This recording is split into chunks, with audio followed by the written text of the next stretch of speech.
Bonjour. Avez-vous la bouche sèche? Pratiquement un exercice de diction, là. La bouche sèche ou, il y a un nom scientifique relié à ça, la xérostomie. Eh bien, il y a de plus en plus de gens qui sont touchés de xérostomie ou bouche sèche. Eh bien, la courbe ascendante de cette xérostomie va avec la courbe ascendante de la prise de médicaments. Parce qu'il y a plus de 400 médicaments qui peuvent amener la bouche sèche. Il n'y a pas seulement que les médicaments qui donnent ces effets secondaires-là. Il y a aussi, parmi les médicaments, en fait, surtout les médicaments contre la dépression, l'hypertension, les maladies comme le diabète, le Parkinson ou la maladie de Hodgkin, mais il y en a d'autres parce que 400 médicaments, ça commence à être beaucoup. Aussi, encore là, c'est médical.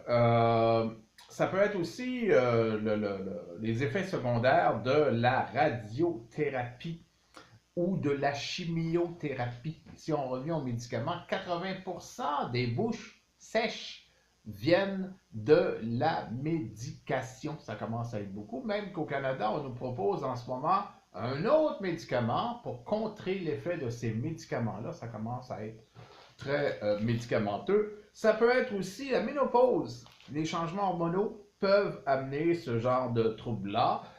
Ou encore les changements hormonaux, j'ai écrit 2 fois. Bon, j'insiste sur les changements hormonaux. Ça peut être ça. Ou encore le tabagisme, mais il faut en fumer en tabarnouche. Mais le tabagisme fait partie des causes. Le vieillissement, ça c'est difficile à contrer, le vieillissement. Va dire rétro satana.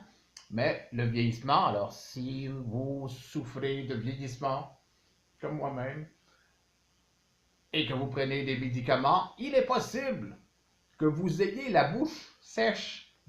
Ben vous les causes, mais dans les solutions, j'étais un peu déçu parce que tous les auteurs donnent comme réponse, hydratez-vous plus. Bon, ok, c'est logique, vous allez me dire. Ou encore, essayez de prendre moins de ces médicaments. C'est difficile si vous êtes touché par la maladie de Parkinson. Le vieillissement, c'est difficile à éviter aussi.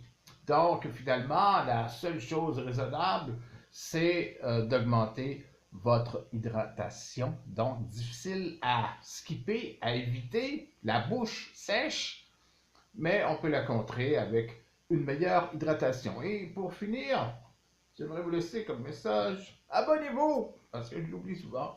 Eh bien voilà, on parle prochainement des aisselles, pour avoir les problèmes au niveau des aisselles aussi.